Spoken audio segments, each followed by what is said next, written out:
I know time flies when you're having a good time, but we have fully gone into panic season for the state budget. It seems like we all watch this every year. You get to the middle of June and everybody starts asking, and then somehow it always seems to get done. That before the end of the month, the legislative leaders get together with the governor's office and they hash out a deal on the budget. We are getting close to that time. To talk about that time with us, Senate President Warren Petersen. Mr. President, thanks for doing this again. You bet. Thanks for having me on the show, Mike. So where are we on the budget negotiation? The House gave it to you guys. Where are we? And is the governor going to sign it? And how soon can we expect something to get done? Yeah, so yesterday we introduced a budget. This is a budget that has Senate support. It has House votes and House support, and it'll get the governor's signature on it. So are you saying that there is a deal? Are we going to get is it going to be a done deal and within days the governor's going to sign it? You never say it's done until it's done, but we believe that, conceptually at least the governor has approved of it. We have what House members have asked for, and we've got what our caucus has asked for. This budget invest in K-12, over $100 million on buildings and building renewal and repair, and of course ongoing spending for our students. It's huge on public safety. Includes equipment, buildings, salary increases, vehicle replacements, lots of transportation and infrastructure projects, and we have a small business expense increase for property tax exemption. So it's good for small business. So it's a well-rounded budget. It's bipartisan. It's a conservative budget, and it should have broad-based support. These budgets they're three-legged stools. You got to get the House, the governor, and the Senate all on the same page, and so that consensus can take some time. But I think we're going to pass it out this week. So when you look at these areas, are there areas that you wished, your wish list, how much of your wish list was accomplished and how many places I'm just behind the scenes, a little bit of the negotiation where the give and take is, where are some of the concessions that had to be made to get the most important things that you wanted in there? Sure. Yeah, it's always a challenge because you've got to get 47 people onto the same page. And so obviously there's, give and take. For me, of course, top priority and the role of government is public safety so we can protect people's rights. So we really pushed hard to prioritize public safety.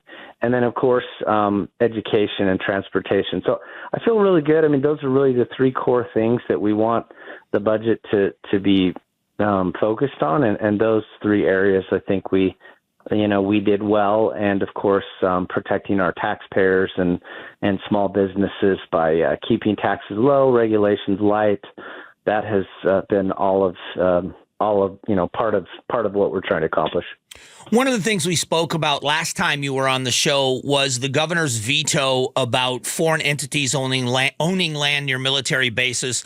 And then she put the call out to the legislature to come up with a new piece of legislation that was even stronger than the original one. Is that still going to happen, do you think, this session?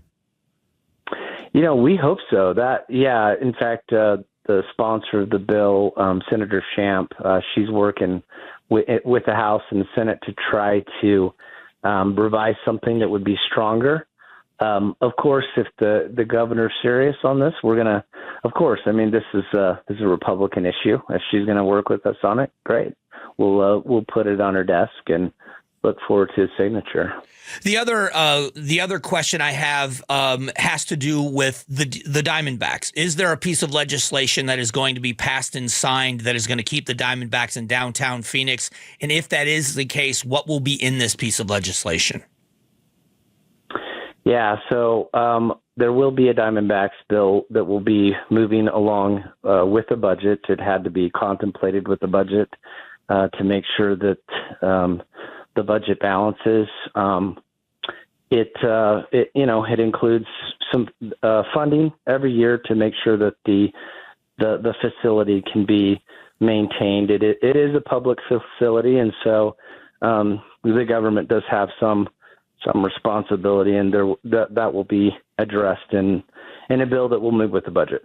So when the budget is finally passed and signed, that along with it, that piece of it is already in there so that they can stay, and you're pretty sure that that's something that the governor's willing to jump on board with as well? Yeah, the governor is on board with it, and I believe we've got support. I believe we'll have the votes in the House and the Senate.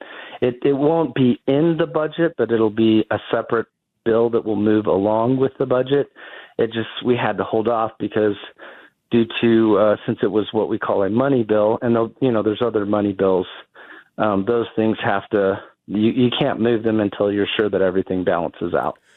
Perfect. Well, I appreciate the update this morning, and hopefully the next news story we'll have is that it's been passed and signed and you guys can get out of this session. But I appreciate the time as always, and I look forward to talking to you soon. You bet. Thanks, Mike. Have a good one. All right. That is the Senate President Warren Petersen with some updates. It looks as if the piece of legislation he believes will be signed again. This is all saying he believes it's going to happen because you never say yes or you never say it's done until it's actually done. But the good news is it looks like the legislature is moving forward with the budget. They're confident that the governor's going to sign it. He talked about some of the highlights, K through 12 education, some building refurbishment and some necessary repairs, money for students, public safety. And I've been talking about this for quite a while that, public safety has been overlooked. And this has been an upsetting issue. Go back to Red for Ed. I've been an advocate for teacher pay increases as well. I have my battles with the teacher unions or the teacher organizations, but I've been pretty loud about the fact that if you want good quality people, you've got to get them, and to keep them, you have to pay them. Same thing goes for public safety. So there's going to be a raise in there for public safety. And I believe they're the only state agency getting raises, but it's not nearly enough. They've been overlooked for a very long time. And we haven't built a building in Arizona for 30 years for DPS anywhere in the state. They're working out of dilapidated buildings in northern and southern Arizona in the very rural areas. But at least they're moving in the right direction with some of this. And that's good news that there is positive movement in that. Transportation bills for small businesses. So those are the highlights. When we get the specifics, we will bring them to you as well.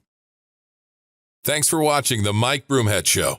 Tap to watch and listen to the new season of Amazing Arizonans, a KTAR News podcast. You can also click the button in the middle to subscribe.